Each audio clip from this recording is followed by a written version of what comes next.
the National Broadcasting Company presents The Adventures of Sam Spade, Detective. Sam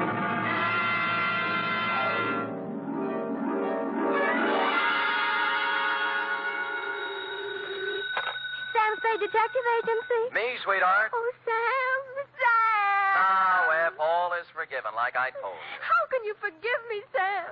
I almost killed you. Well, why kick yourself, F? You would have done the private detective profession a great favor. Oh, don't say that, By Sam. removing from its rolls the only operative in San Francisco stupid enough to shake an apple tree for an entire evening trying to pick up an apron full of bananas. But they all can't come out right in the end, Sam. But you haven't heard the postscript, Angel. Postscript? Postscript, indeed. Batten down the hatches and warn all within earshot that they're about to catch Stupid Sam, the incomparable, in a new act. For during the next 29 minutes and 30 seconds, I shall don the mantle of Don Quixote, shoulder my battered lance, and tilt at windmills in an object lesson to the gullible entitled The Spanish Prisoner Caper.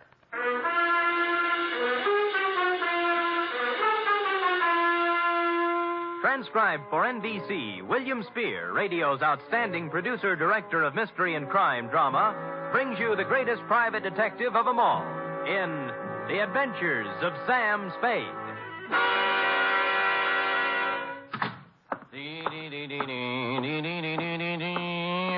Effie? F? Sam, I don't know what... Oh, now, there, Angel. Don't cry, little girl. Don't cry. I'm so stupid. You might have been... Hush. Yes. We'll have no more of it here.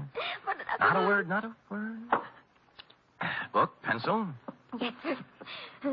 Go ahead. Date, fill it in to Miss Marjorie Loveland, Brockhaven Apartments, from Samuel Spade, still license number 137596. Oh. Down, F.A., down. Subject, the Spanish prisoner caper. Dear Marjorie. When they made you, darling, they threw the mold away. In this day of the emancipated, self-sufficient, 100% competent female, it came as a fresh breeze and a boost to my masculine ego to run across a lady, white-haired and fragile withal, who needed protection. After meeting you, I knew what the fellow had in mind when he wrote, "Heaven will protect the working girl." As a matter of fact, you could have been the very girl, since you and the song were about the same vintage. Do please sit down, Mr. Spade. May I fix you some tea? No, thanks. I planned to come to your office, but I decided I just couldn't risk going out at this time. Oh, why's that? Well, he might come, you see. And I'd never forgive myself if I was out. Oh, who's this? Senor Palmera. Oh, He's more than a week overdue now, and I'm on pins and needles. I gave him my address here at the Brockhaven. But there's the Brocklebank and the Brockhurst and the Brockmorton and the Brock. Yeah. It would be so easy for him to become confused, being a stranger in town. Well, I'm a native. I'm confused myself. Well, I thought perhaps you could locate him. He should be back from Mexico by now with Don Luis. Don Luis. Dear me. So many things could happen to them. Walking the streets with all that money. What money? The gold and the precious gems. How about starting all over again? Why? Haven't I made myself clear, Mr. Spade?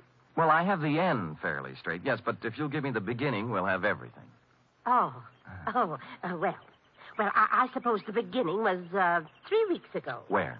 In the lobby of the Grand Hotel for Women. I see. I was staying there temporarily while I was waiting for this apartment, you see. So? So, the day I got word I could move here, I packed up and had them take my things out to the taxi. Then I went to the desk and got my money from the vault. Oh, how much? $840. Cash? Yes, in bills. My annuity money had just come from the East. Well, I just put the bills in my purse and was starting out the door when it happened.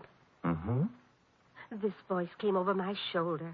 A soft Latin voice saying, Senorita, I come to you on a matter of terrible urgency. And lo and behold, it was Senor Palmera. How did you know? Oh, I have a feeling for those things. Go ahead. Well, his uncle, Don Luis Alvaro, was in terrible trouble, he said. In prison in Mexico City on some sort of trumped-up political charge. And the family, though noble, was financially impoverished. Yes, except... Except for a casket containing the family jewels and an assortment of priceless heirlooms, all hundreds of years old, hand-wrought of the finest virgin gold. Mr. Spade, how everything... Said caskets and its precious hoard being hidden away in a secret place known only to Don Luis. All he needs is a paltry $840. It was $1,000. I went to the bank. A paltry $1,000 to bribe a jail official, and presto, Don Louis goes free, unearths the casket, and rewards you with an ample share of the family treasure. Mr. Spade, you've talked to Senor Palmera. Nope. How badly do you need the dough? Need it? Why, good heavens, Mr. Spade. It's all I have until next June. There's a small pension from the school board in Keokuk, but dear me, I don't know just how. Mr. Spade, do you mean he isn't coming back with my money?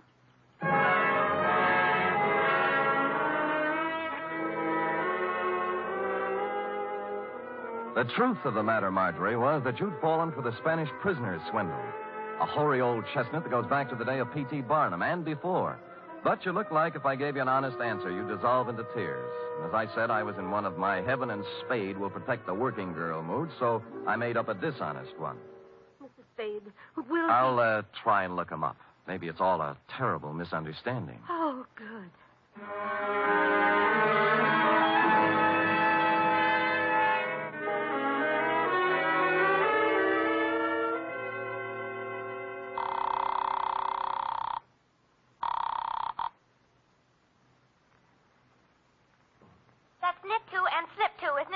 Effie? Free? What you say? Miss Perrine. Oh, Sam, Spade Detective Agency. Mr. Spade is... This is Mr. Spade, charming one. Oh, Sam, I'm sorry. Yes. Dorothy's here, and I'm trying to learn to knit argyle socks. Well, fine. Drop all stitches and look in the file for me, will you? I remember getting a circular a while back on a con man who was running the Spanish prisoner around here. What would it be under, Sam? Spanish prisoner? Con games, obsolete. Get out the file. Oh, just a minute. It's Sam, Dorothy. Count those stitches while I look in the file. Confidence game. Oh, here. You told me to knit two and slip two, I'm sure. Sam! Yeah? I found it. His name's Pedro Rodriguez. Rodriguez?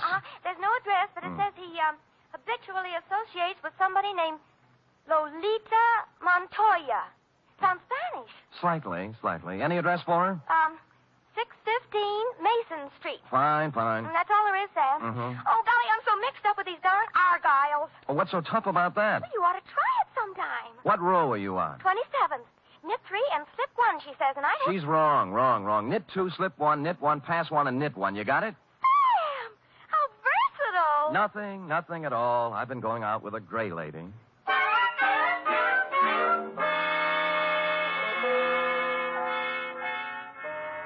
615 Mason Street was a very large apartment building with the usual brass plate in the entry listing the inhabitants, among which I was happy to note was Lolita Montoya, apartment 408.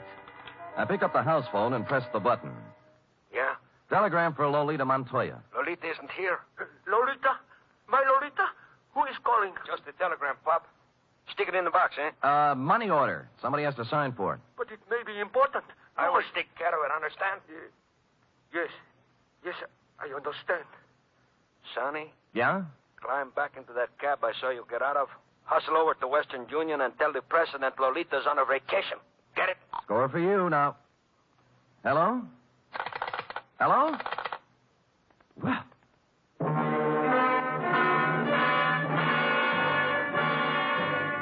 Nothing daunted, I punched a few bells until one of the less suspicious tenants gave me the front door buzz, walked in, and took the automatic elevator to the fourth floor. Or I should say toward the fourth floor, since halfway between the third and fourth, she quit cold. The elevator, that is, but there are devices for such things. I pushed the button marked emergency, and it took me only 50 minutes to get out, assisted by the janitor, the manager, and 12 tenants. The doors on the fourth floor, it seemed, had been carelessly pried open and held that way by a magazine carelessly stuck in the crack. Continuing my stealthy approach to 408, I found my man and his pal had somehow sensed I was coming and run off without stopping to close the door. The apartment was filled with cigarette smoke and not much else, a bed, an empty dresser, and a table on which were one pot half full of foul black coffee, a little pointed gadget that looked like a nut pick, and a handful of metal shavings. I was contemplating what connection, if any, this had with your missing $1,000 when... Yeah? This is Stuyvesant, Pedro. I just wanted to inquire how everything is coming along, if at all. See, great. How much? Well, there's $1,000. Is it good? Oh, gee, boy, what do you think? Pedro, this here is joyous news. Like you said, Pedro, our Spanish prisoner is a valuable man. I must hustle over to the lighthouse and inform Lolita. Lighthouse? She has been very conscientious in the role, Pedro, very. Oh, see, great. It's not every girl who would sell out her grandfather so readily, Pedro. Nope. We must not take Lolita for granted. I will give it a new rumble, and we'll see her tonight at Simplex. Right? See, right. Au revoir, Pedro. Au revoir? What au revoir? Oulé, Stevie.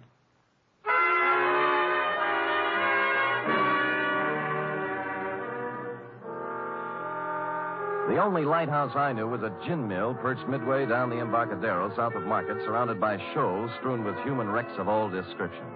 A place you might find shell game men and carny grifters, but hardly a habitat for a con man smooth enough to work the Spanish prisoner. The lighthouse keeper, who looked like he'd retired from the sea after a losing battle with Moby Dick, was bent over a pinball machine next to the door. As far as I could see by the one light in the joint, it was empty. Get up, get up. Yeah, get up, get up, get up, get up.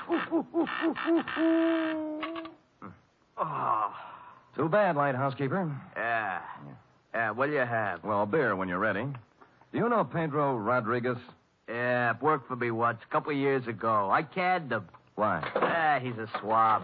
Only honest nickel he ever made was when he was here. All right, get up, get up, get up, get up.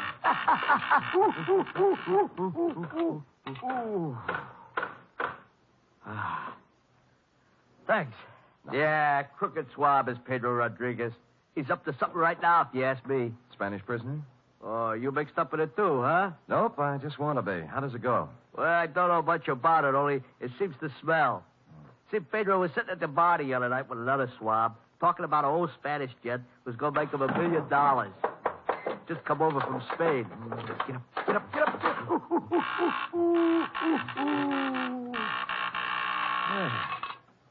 Nice shot. Body English, pure and simple. Yeah, so what about the Spanish gent? Well, I didn't hear no more about that. Hey, I'll tell you what you do. You ask Lolita about it. Anything Pedro is mixed up in, she generally knows about. Good. Where do I find Lolita? Let's see. I ain't sure whether it's the third or the fourth. Third or fourth what? The booth from the back there. Oh. She's been sitting there all night writing letters. You better be careful, though. She got an awful temper. Thanks, lighthouse keeper. How about the beer? Sure. Hey, Larry, draw one.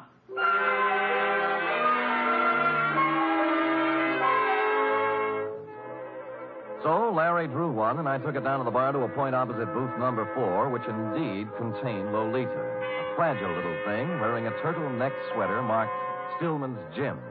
The table was covered with writing paper, and her alabaster brow was a mass of unsightly wrinkles as she chewed the end of her fountain pen. I'd no sooner settled down when the front door opened and what appeared to be the reincarnation of Gargantua the gorilla, only with clothes, steamed down the aisle and slid in next to Lolita, who was not alarmed at all. Lolita, I bear tidings. Listen to this. I am making progress.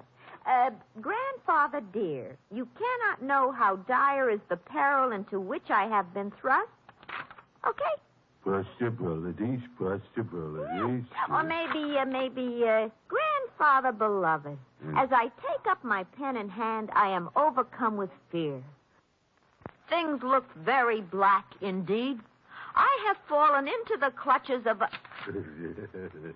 Darveston, what are you grinning at? I have just conversed with Pedro on the telephone. We are in. Really? Yeah. Hey, you mean no more letters? No more. Pedro is exalted. He says that... What's the matter? Are we interfering with your train of thought, Buster? No. Go right ahead. I'll just sit here and drink my beer. Wait a minute. Now, look, George, there is plenty of bar down near the front door. Leave him be, Lolita. He's just a schmuck. I'm not so sure. He's got an honest look about him I do not like. What is on your mind, George? Pedro. Pedro, huh? Yeah, he's getting careless. Shortchanged a friend of mine $1,000. How does this figure? This man is subtle, Stivey. Yeah. You are anxious to put the bite on Pedro for $1,000, right? Uh-huh. That is, unless Pedro wants to take a 5-year rap, it's up to him. 5-year rap for what? Stupidity. They ought to know better than to try to get by with a Spanish prisoner, honey. Spanish prisoner? He knows. What'd I tell you? It's a shakedown. Are you? Relax, Iverson. Violence will get you nowhere. Out of my way, Stuyvesant. I'll show this tin horn. Lay off, Lolita, not the gun. I said get out of my way. You better let me have it, baby. Lolita, temper. I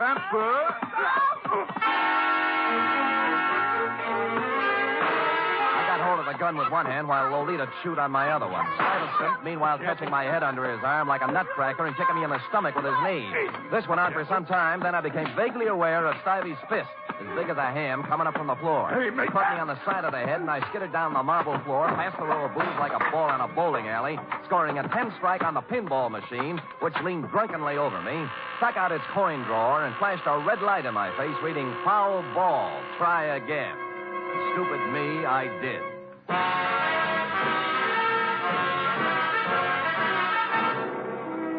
You are listening to the weekly adventure of radio's most famous detective, Sam Spade.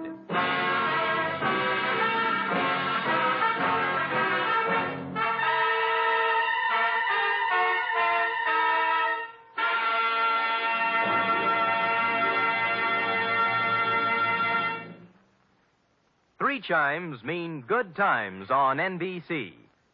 There's music and mystery tomorrow on NBC.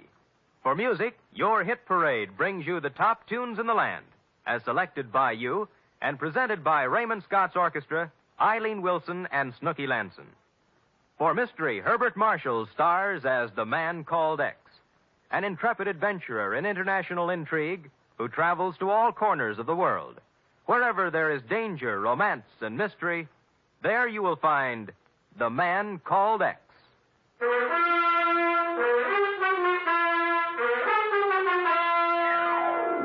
And now back to the Spanish Prisoner Caper, tonight's adventure with Sam Spade.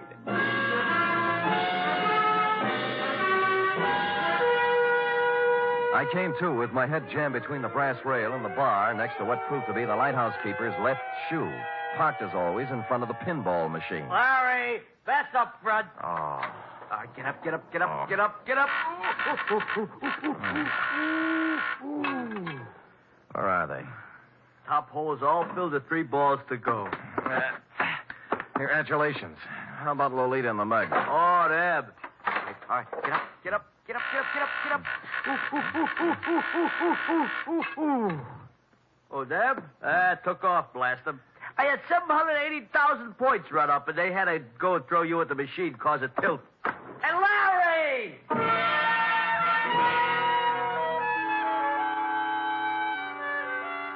I sat until the buzzing in my ears quieted down and tried to hark back to the phone conversation with Stivey in the apartment. It came eventually, and I pried mine host, the lighthouse keeper, away from the pinball machine and sat him down next to me with the yellow and standard sections of the telephone book. Simplex Bar Supply? No. Simplex, Easy Do Garden Furniture, nope. How about Simplex Printing Company, 509 Sansom Street? Nope. Simplex Office Files. Simplex Service Station, 12th and... No. Well, how do you know, mate? There's 42 Simplexes in this book alone. You find one that sounds like the front for a con operation, I'll buy it. Let's see. Simplex Cleaners, nope. Simplex Associates, nope. What's that? Nothing suspicious. Simplex Associates. Business opportunities, investments, gold, oil, and mining securities, marked cards, loaded dice, and Las Vegas real estate. Nothing. Well, that just sounds like it might be a possibility, though. Yeah, real estate is... Midday. Homicide, Dundee. Sam Dundee, do me a favor, will you, pal? What? Run across the hall and check the bunco files. There's an outfit called Simplex Associates. Well, what's it about? Well, it started out as a con game. A grifter took my client for $1,000 on a Spanish prisoner. Spanish prisoner? Yeah. Well, what's that got to do with me? Call Bunko yourself, Sam. They're closed down at this time of night, Dundee. Be a sweetheart now, I'm will no you? sweetheart. I'm a homicide lieutenant, and I don't run a service agency for private detectives. Unless there's a corpse in it. You can take your business elsewhere. Dundee, look. Hold it, will you? I can't hold it. I got to get it. Lolita, where is she? Where is my... I got him. Put him down on the floor. The couch in the back. No, don't move. Easy. There. That's it. Lolita, I know she's here. They must free her. You must call the police and... Free her? Why was Pedro holding her? To make me do this thing, this terrible thing. And I have done it. But you must stop him now. He will let my Lolita go now. Then you must stop him. Millions of pesos in my honor. You must. Where is he? Simplex. He's in a bad way, mate. Not anymore. He was an aristocrat, thin face, silver hair, and the look of a bourbon. It stopped me, Marjorie, because here it was, just like your Senor Palmera told you. The nobleman in the ragged clothes and dangling from one of his ankles the broken chain of a leg iron. In short, the complete Spanish prisoner. Here all day. Dundee, it's legitimate now. You've got your corpse.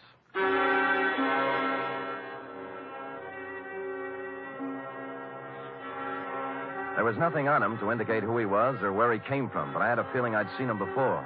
After making the lighthouse keeper promise me he'd lay off the pinball game until Dundee arrived, I took off for my office on a very practical errand. Sam! Oh, Sam! Oh, what are you doing? Buckling on my 45, sweetheart. If I had a light tank and a bazooka, I'd take them, too. Oh, Sam, your face I is know, all... sweetheart. Oh, Sam, about the Spanish prison? Well, there's a real Spanish prisoner in this one, F. He's dead now, by the way, and from the cheap grift of $1,000 from a poor retired school teacher. We're now up in the $1 million bracket.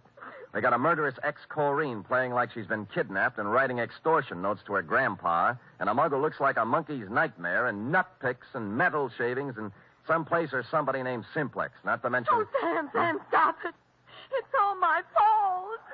I was so mixed up with the Argyles. What have the Argyles got to do with it? When you called about the file, the circular on the confidence man. Yeah? I was looking under Kong under the C's, but I got out the one next to it by mistake. No. Yes. The one marked counterfeiters. Only then did I remember where I'd seen the old man before. The paper was still on my desk, and his picture was still on the front page over an article that ran something like this. Search on for ex-Spanish Treasury official. Police today were still without definite leads in the search for Raymond Montoya, former chief engraver of the Spanish Mint. Montoya, who arrived in San Francisco 3 weeks ago to visit his granddaughter, vanished from his hotel room shortly after checking in, etc., etc., etc.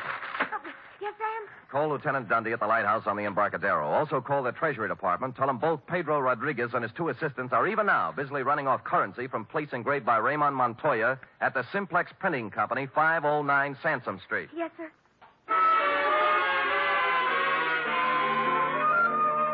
Mexican pesos it was, by the basketful. And the Treasury dicks agreed it was a happy thing for Mexico that Raymond had kept his engraver's tool on the right side of the law up to now. As to the matter of your Senor Palmera and his Spanish prisoner, I had excusably, I hope, lost my enthusiasm. And so it was, Marjorie, that I walked into the Palace Hotel lobby a couple of hours later to call you. Yes, sir?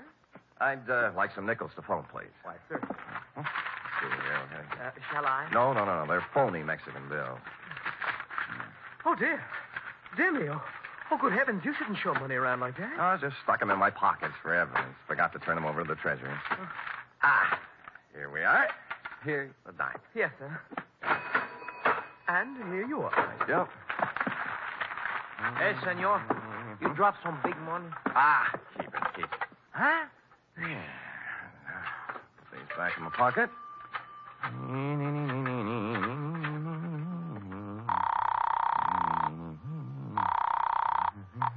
Excuse me, please, senor. Hey, Chum, look, I want to talk on you. Hello? Marjorie, this is Sam Spade.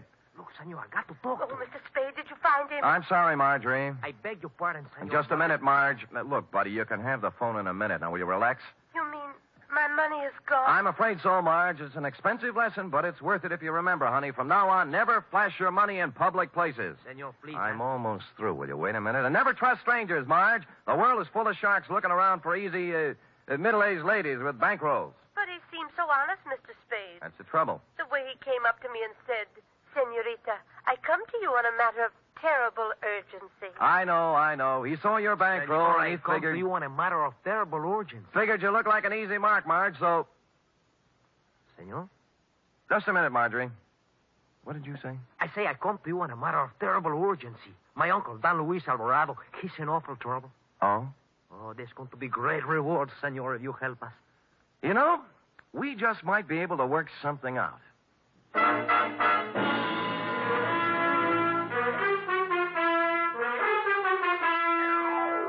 Well, Marjorie, he had $1,358, from which I deducted your $1,000 enclosed herewith, plus $58 representing my standard retainer. Period. End of report. Oh, it must be awful to be gullible like that. Dear, sweet little soul. Yes. Imagine her falling for a transparent swindle like that. You know, that's one thing I've learned from you, Sam. Oh? I have my savings in a real good, solid thing. What's that? An avocado mine. An avocado mine? Where? In Nome. That's in Alaska, you know.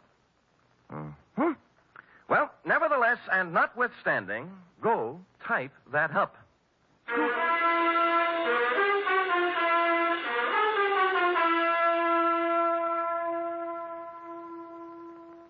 Three chimes mean good times on NBC. For something new about the Army, hear the Phil Regan Show every Sunday on NBC. Coming from a different service base every week, Phil Regan brings you songs and fun and brings prizes to talented GIs. It's an exciting newcomer in your Sunday chime lineup on NBC. And Sunday also means Cary Grant and Betsy Drake as Mr. and Mrs. Blandings.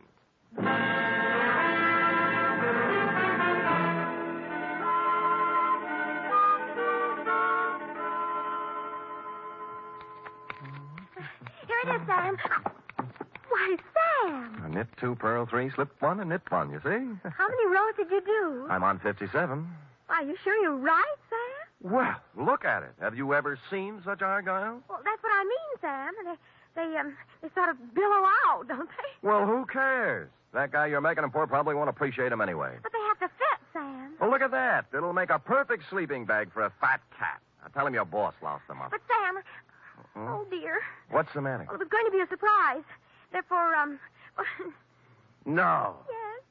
Well, I'll treasure him, sweetheart. That's a beautiful. Just what I wanted. That's my boss. Good night, Sam. Good night, sweetheart.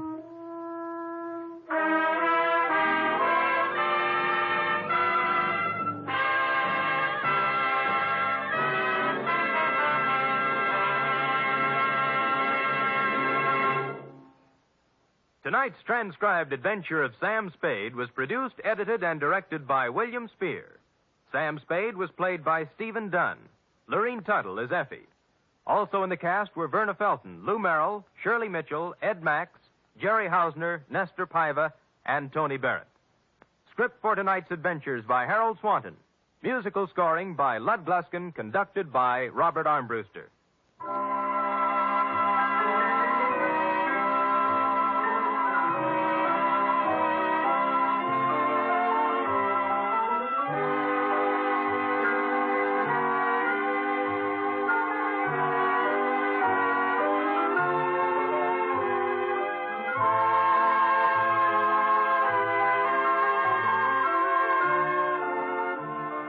Join us again next week, same time, for another adventure with Sam Spade.